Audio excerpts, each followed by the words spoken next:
दोस्तों, पिछली क्लास में हम लोग प्रायद्वीपीय भारत के पर्वत और पहाड़ियों के बारे में डिस्कशन कर रहे थे, जिसमें हमने विंध्यन और सतपुड़ा पर्वतों की बात की थी इससे पहले की क्लास में। आज हम उसी कंटिन्यूएशन में बात करेंगे पश्चिमी घाट की। पश्चिमी घाट, जैसा कि आप पहले से जानते हैं कि प्रायद्वीपीय भारत का जो त्रिभुज बना था, जैसा कि हमने पिछली क्लास में बात की थी कि उत्तर वाली भुजा जो है वो विंध्यन अरावली पर्वत श्रेणियों से निर्मित थी, और उसके बाद जो नीचे वाली भुजा थी तो पश्चिम वाली जो थी वो वेस्टर्न घाट से, और पूर्व वाली जो है वो ईस्टर्न घाट से निर्मित थी, और नीलगिरी की पहाड़ियों पे जाके त्रिभुज का टिप था, अपेक्स जिसे हम कहते हैं। तो आज हम उसी पश्चिमी घाट की बात करेंगे। जब आप भारत का मानचित्र देखते हैं तो आपको लोकेशन में ये पता चलता है कि ये वेस्टर्न घाट जो है वो ये वाला एरिया है, यहाँ से लेके ये पूरा एरिया ये वेस्टर्न घाट का है। यानी अगर आप देखें, ये जो ताप्ती नदी है, इस ताप्ती नदी में, यानी महाराष्ट्र का जो उत्तरी भाग है वहाँ से, महाराष्ट्र राज्य से, इस ताप्ती नदी से लेके बिल्कुल सीधा एक वर्टिकल दीवार की तरह, सीधी दीवार की तरह ये यहाँ तक आके लगभग कन्याकुमारी के आसपास तक पहुँच गया है। ये पूरी की पूरी जो पहाड़ियों की एक श्रृंखला है, इसी को हम वेस्टर्न घाट कहते हैं, या इसी को सह्याद्री हिल कहते हैं। इसके बारे में हम आज आपसे डिस्कशन करेंगे। ये पहाड़ियाँ कुछ इस तरह की हैं, यहाँ से यहाँ तक की कि यहाँ तो अरब सागर और इधर से ये डेक्कन प्लेटू, तो यहाँ का हिस्सा अलग तरह का, इधर का हिस्सा अलग तरह का। यहाँ जो हिस्सा है, यानी इसका पश्चिमी घाट का जो पश्चिमी ढाल है वो बिल्कुल स्टीप साइड स्लोप वाला है, और जब हम इसके पूर्व की तरफ देखते हैं इस घाट के, तो ये काफ़ी मंद ढाल वाला है। तो ये पूरा हिस्सा जो है वो यही हमारा वेस्टर्न घाट कहलाता है। तो वेस्टर्न घाट, जिसे सह्याद्री के नाम से जाना जाता है, ये form the western edge of the Deccan tableland, यानी जो डेक्कन पठार है उसका पश्चिमी भाग का, पश्चिमी किनारे का निर्माण इसी वेस्टर्न घाट से होता है। और इसका जो विस्तार है वो उत्तर में ताप्ती नदी से लेकर कन्याकुमारी के थोड़ा सा उत्तर तक इसका विस्तार है, और जो दूरी है इसकी ताप्ती नदी से लेकर लगभग कन्याकुमारी के आसपास तक, वो 1600 किलोमीटर की लंबाई में बिल्कुल एक दीवार स्वरूप इसका विस्तार है। हमने पहले भी डिस्कशन किया था कि भारत के मानचित्र में जब हम हिमालय से चलते हैं वहाँ से लेके, तो बीच में अरावली और उसके बाद ये सह्याद्री पहाड़ियाँ पूरी जो है वो ग्रेट वाटर डिवाइड, जिसको हम कहते हैं महान जल विभाजक, उसी का हिस्सा ये पूरी सह्याद्री पहाड़ियाँ हैं जो प्रायद्वीपीय भारत में 1600 किलोमीटर की लंबाई में विस्तृत हैं। उसी महान भारत के महान जल विभाजक का हिस्सा है। Western Ghats are steep sided, यानी जो पश्चिमी घाट है वो स्टीप साइडेड है। स्पेशली जो उसका पश्चिमी ढाल है वो बहुत स्टीप है, यानी तीव्र ढाल वाला है। तीव्र ढाल वाला, टेरेस्ड का मतलब सीढ़ी ढाल है, सोपानी टाइप का है। कारण उसका यह है कि हमने पहले भी पढ़ा था कि इसका निर्माण ज्वालामुखी द्वारा निर्मित चट्टानों से हुआ है, स्पेशली बसाल चट्टानों से। तो उन चट्टानों में जो अपरदन की क्रिया हुई, तो उसकी वजह से मतलब परतदार जो चट्टानें थी उनका जो अपरदन हुआ वो डिफरेंशियल अपरदन हुआ, यानी एक हिस्सा अपरदित हुआ, फिर एक हिस्सा अपरदित हुआ, फिर एक हिस्सा अपरदित हुआ, तो ऐसा लगता हो सीढ़ीदार है। तो टेरेस्ड है वो पूरा एरिया, और फ्लैट टॉप्ड है। ऊपर का हिस्सा जो है वो फ्लैट है, मतलब समतल है। क्यों? क्योंकि वो गोंडवाना लैंड का हिस्सा है।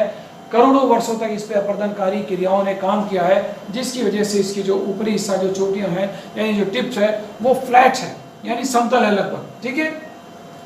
प्रेजेंटिंग ए स्टेप्ड टोपोग्राफी, यानी स्टेप टोपोग्राफी, सीढ़ीदार टोपोग्राफी है, और खास तौर से कहा गया facing the Arabian sea coast. ठीक है। अरेबियन सी को, जैसे अभी हमने मानचित्र में देखा था कि मानचित्र में अरब सागर के बिल्कुल उसके कोस्ट पर ये दीवार की तरह, बिल्कुल वर्टिकल दीवार की तरह ये पश्चिमी घाट खड़ा हुआ है, जो सीढ़ीदार रूप में है। और कई बार क्या हुआ है कि जो लहरें हैं समुद्र की, अरेबियन सागर की, उसने भी इसका काट छाट करके, अपरदन करके बिल्कुल एकदम वर्टिकल इसका कर दिया है, और साइड में सीढ़ीदार ढाल का निर्माण हुआ है। अगर हम इसकी फिजियोग्राफी की बात करें तो हम देखते हैं कि दे, यानी western Ghats, slope steeply on the western, यानी स्टीपली माने तीव्र ढाल वाला है इसका पश्चिमी ढाल, and gently on their eastern flank, और इसका जो पूर्वी किनारा है वो मंद ढाल वाला है, और इतना मंद है कि it hardly appears to be a mountain. इतना मंद है कि ये माउंटेन की तरह लगता नहीं है। जब हम डेक्कन की तरफ से देखते हैं, यानी अगर हम इस ढाल को इस तरफ से देखते हैं, ये पश्चिमी घाट जो है यहाँ तो इस तरफ ये पूरा पश्चिम की तरफ अरब सागर की तरफ तो बिल्कुल दीवार की तरह सीधा खड़ा हुआ, लेकिन जब हम इधर जाते हैं यानी इसके पूर्वी ढाल पे तो इतना ज़्यादा ये मंद ढाल है कि लगता नहीं कि यह पर्वत जैसा है या कोई पहाड़ी जैसा है, बिल्कुल एकदम स्लोप इसका मंद है। यही बात यहाँ की गई है। इसीलिए इधर से जाने वाली जो मानसून कोने हैं इस तरफ तो पश्चिमी किनारे पर घमासान वर्षा करती हैं, जिसको हम विंडवर्ड साइड कहते हैं, लेकिन जब इस पहाड़ियों को पार करती हैं सह्याद्री को, तो जब इसके ईस्टर्न स्लोप पर जाती हैं तो वर्षा की मात्रा काफ़ी कम हो जाती है।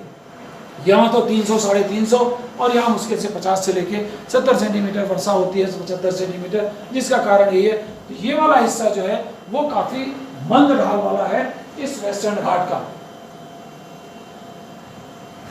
साउथ ऑफ मालाबार यानी मालाबार का जो तट है, the Nilgiri, Annamalai etcetera presents quite different landscape, यानी जब मालाबार तट से और थोड़ा सा हम साउथ की तरफ जाते हैं तो वहाँ जो नीलगिरी की पहाड़ियाँ हैं, अन्नामलाई की पहाड़ियाँ हैं, वो अलग तरह के भू आकृतिक स्वरूप का निर्माण करती हैं।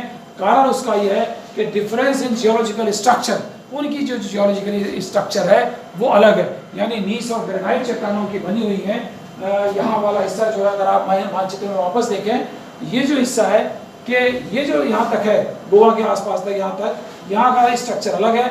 जब यहाँ साउथ वाली पहाड़ियों पर हम जाते हैं, देखिए नीलगिरी की पहाड़ियाँ, दोदा बेटा, अन्नामलाई हिल्स, यहाँ नाईमुद्दी जो सबसे ऊंची चोटी है, ये सारी पहाड़ियों की स्ट्रक्चर बिल्कुल अलग तरह की है और इधर की स्ट्रक्चर बिल्कुल अलग तरह की है। यही बात की गई है इस वेस्टर्न घाट में। इस वेस्टर्न घाट का थोड़ा सा अगर हम विस्तृत रूप से अध्ययन करें तो हम ये देखते हैं कि इसमें इन पहाड़ियों में कई सारे गैप्स भी हैं, ठीक है, चाहे वो बोर घाट हो, चाहे वो पाल घाट हो, चाहे वो थाल घाट हो, चाहे वो शेनकोटा हो, पूरा श्रृंखलाबद्ध रूप से उसमें एक गैप जिसको हम पास कहते हैं, उस तरह की चीज़ें भी यहाँ पाई जाती हैं। इसीलिए उनके आधार पर अगर हम इसका विस्तृत अध्ययन करना चाहें तो इसको हम वेस्टर्न घाट्स को 3 हिस्सों में बांट सकते हैं। इसको जैसे हम कहते हैं northern section, middle section and southern section, 3 हिस्सों में इसको हम बांट सकते हैं वेस्टर्न घाट्स को। एक एक करके अगर हम देखें तो इस पश्चिमी घाट का जो उत्तरी भाग यानी northern section of the Ghats from Tapti valley to a little north of Goa, यानी ताप्ती रिवर से जहाँ से इसकी शुरुआत होती है वहाँ से गोवा तक का जो हिस्सा है उसे हम इसका उत्तरी भाग कहते हैं, उत्तरी खंड कहते हैं, ठीक है। Made of horizontal sheet of Deccan lava, ये बिल्कुल क्षैतिज जो लावा का बिछाव हुआ है, ज्वालामुखी निरंतर विस्फोट होता रहा है और समय समय पर जो लावा जमता चला गया, बसाल्ट जिसको डेक्कन ट्रैप कहते हैं, उसके द्वारा ये पूरा हिस्सा निर्मित है। इसीलिए महाराष्ट्र के अधिकांश भागों में इसी लावा द्वारा निर्मित जो मृदा है, जिसको हम रेगर सॉइल कहते हैं, ब्लैक कॉटन सॉइल कहते हैं, उसका विस्तार पाया जाता है। The average height of this section of the ghat is 1200 metres, ठीक है, 1200 मीटर। इससे पहले भी हमने देखा था कि वो 300 से 600 तक के बीच का वो उसका एवरेज एलिवेशन था, लेकिन जब हम उसको खंडों में बांट देते हैं तो खंडों में हम ये देखते हैं कि जो इसका नदर्न हिस्सा है उसकी ऊंचाई एवरेज जो है वो 1200 मीटर्स है एवं मीन सी लेवल, ठीक है। हालांकि जब हम रीजनल लेवल पे देखते हैं, प्रादेशिक स्तर पर, तब इसकी ऊंचाई में अंतर पाया जाता है, पर एवरेज ऊंचाई जो है उसकी 1200 मीटर के आसपास है। इसकी कुछ प्रमुख चोटियाँ हैं, वो चोटियाँ जो है वो कालसुबाई जिसको आप देख रहे हैं 1646 मीटर, सालेर 1567 मीटर, महाबलेश्वर बड़ा मशहूर है, लोग वहाँ जाते हैं घूमने के लिए, और हरिश्चंद्रगढ़। तो अगर हम इसको देखें, ये पीक्स आपको मानचित्र में भी दिखेगी।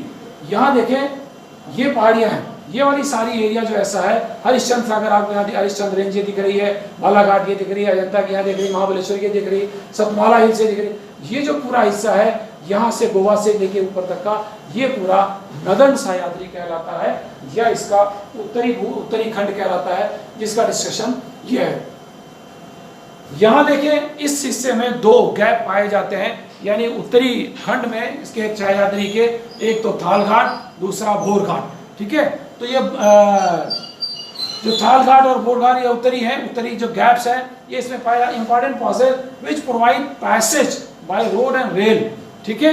यानी इन्हीं गैप के द्वारा, इन्हीं गैप के बीच में से, यानी जो पास हैं, जो दर्रे हैं, इन्हीं दर्रों में से क्या जाता है, रोड जाता है और रेलवे ट्रैक जाता है। कहां से कहां, पश्चिम से पूरब की तरफ। यानी हम यूं कहें कि जो कोंकण प्लेन है, कहां, पश्चिमी घाट के पश्चिम की तरफ, और इन द वेस्ट लिखा हुआ है, and the Deccan प्लेटू in the east. तो डेक्कन प्लेटू और कोंकण प्लेन के बीच का रास्ता इससे निर्धारित होता है, यहीं से रोड और रेलवे ट्रैक गुजरता है इन दर्रों से। तो ये जो कोंकण कोस्ट की बात हुई और ये बात हुई हमारी मालाबार कोस्ट की, इसका थोड़ा सा डिस्क्रिप्शन दिया है। तो आप ये देखें कि जो नदन सह्याद्री है, वो नदन सह्याद्री में दो बड़े इंपॉर्टेंट गैप्स पाए जाते हैं जो वेस्टर्न घाट के पश्चिमी हिस्से को पूर्वी हिस्सों से जोड़ते हैं, और यहीं से रोड और रेलवे ट्रैक गुजरता है। तो जो कोस्ट है इसके पीछे देखें, कोंकण कोस्ट लिखा हुआ, मालाबार कोस्ट लिखा हुआ। तो कोंकण कोस्ट है महाराष्ट्र कोस्ट एंड गोवा, यानी महाराष्ट्र से लेकर गोवा तक का जो पूरा हिस्सा है उसको कोंकण तट कहते हैं, जहां बड़ी महंगी एक रेलवे टनल बनी हुई है और वहाँ रेलवे का विस्तार किया गया रेलवे विभाग द्वारा। सबसे कॉस्टली रेलवे ट्रैक वो कहलाता है, चूँकि बड़ी लंबी टनल वहाँ बनी गई है। उसके बाद जैसे हम साउथ में जाते हैं तो फिर वो कहलाता है मालाबार कोस्ट, यानी फिर कर्नाटका और केरला का जो पूरा तट है वो मालाबार तट कहलाता है। ठीक है, तो इस तरह से ये पूरा हमारा पश्चिमी घाट का जो उत्तरी खंड है उसके बारे में हमने आपसे आज ये बात शेयर की है। और ये सारे वो हिस्से हैं जहाँ खूब सारी घनी वनस्पतियाँ पाई जाती हैं।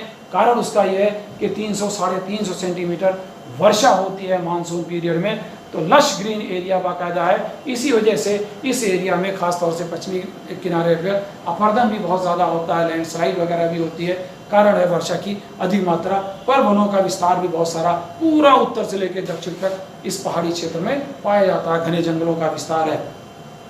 आज हम अपनी बात यहीं ख़त्म करेंगे, कल हम फिर सह्याद्री के दूसरे हिस्से की यानी मिडिल और सदर्न पार्ट की बात आपसे करेंगे अगली क्लास में। Thank you.